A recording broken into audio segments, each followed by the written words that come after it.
America's renewed threat to seize Greenland comes just days after it captured Venezuela's President Nicolas Maduro.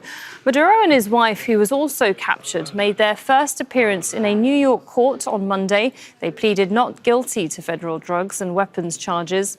Meanwhile, President Donald Trump has released more details about his plans for Venezuelan oil. In a post on Truth Social, he said interim authorities in Venezuela will be turning over between 30 and 50 million barrels of high-quality sanctioned oil to the US. He says the oil will be sold at its market price and that money will be controlled by him to benefit, he says, people in Venezuela and the United States. Trump also said it would be taken by storage ships and taken directly to loading docks in the US. Well, let's cross over to Manuel Rapalo, who's live for us in Washington, D.C. Manuel, what more do we know about what Trump is planning here exactly? President Trump said on Tuesday that Venezuela would give up as much as 20 million barrels of oil. He said that on social media. The operative term here is leverage. That's how the Trump administration is framing this deal, as a strategic plan to redirect Venezuelan oil away from China and toward the United States. Now, there are things that we know and details that are still up in the air. We know that U.S. Energy Secretary Chris Wright has been tasked with overseeing this operation, which will consist of oil being moved directly from oil tankers to refineries on the U.S. Gulf Coast.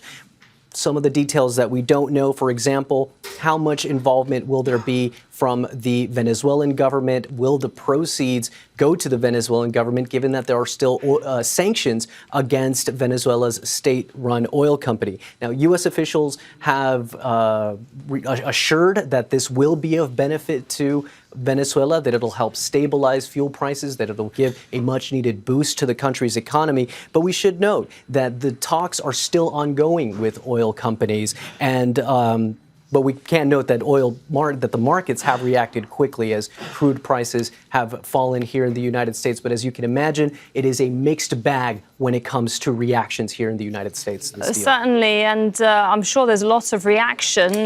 My question actually to you is, what sort of reaction are we getting in the US from, your average American, wherever they are, in terms of the threats that the US is sending, not just to Venezuela, Greenland, Colombia, and even Mexico?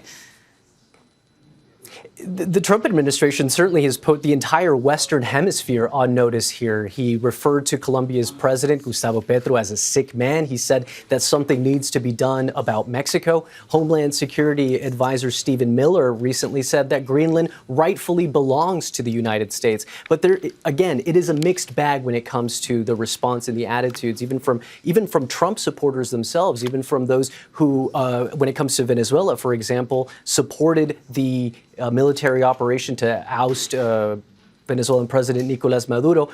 Many of them say that they're concerned over too much involvement by the United States. A similar reaction when it comes to Greenland, even though many Americans say that they would support an expansion of U.S. territory. Others say that they worry about U.S. standing in the world, given that what the Trump administration isn't saying that they want to purchase Greenland, but alluding to the possibility of acquiring it militarily, something that would put the United States at odds with its NATO allies. All right, thanks very much, Manuel Rapalo there in Washington, D.C. Don't miss out and get the full picture. Subscribe to Al Jazeera for reliable news and expert insights. Like, share, stay ahead.